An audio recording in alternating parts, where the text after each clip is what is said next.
Last month was the busiest November for home sales on record, despite a slowdown in activity in the Greater Toronto Area. The Canadian Real Estate Association said Thursday that home sales rose by almost 4% in November from the previous month. The months at the end of the year aren't typically a busy time for home sales, but the real estate group says sales are picking up, in part because buyers are rushing to get in before new stress test rules take effect in January. Starting in January, all borrowers with insured mortgages must be stress tested to make sure they could still pay down their loans if rates were higher.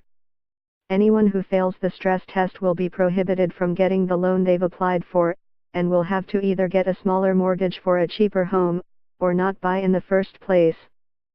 Some home buyers with more than a 20% down payment may be fast-tracking their purchase decision in order to beat the tougher mortgage qualifications test coming into effect next year, CREA President Andrew Peck said.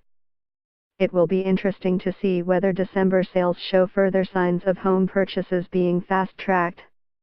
The increase in home sales came without any help from Toronto's big market, where activity remains down significantly from year-ago levels after the province moved earlier this year to implement new rules to crack down on speculators and foreign buyers. On the price side, CREA's National House Price Index, which differs from a straight average, rose at a 9.3% annual pace in November.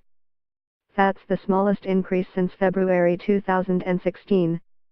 Across the country, the average price of a home sold on CREA's multiple listings service during the month was $504,000. If the two big and expensive markets of Toronto and Vancouver are stripped out, the average house price drops by $120,000 to just above $381,000.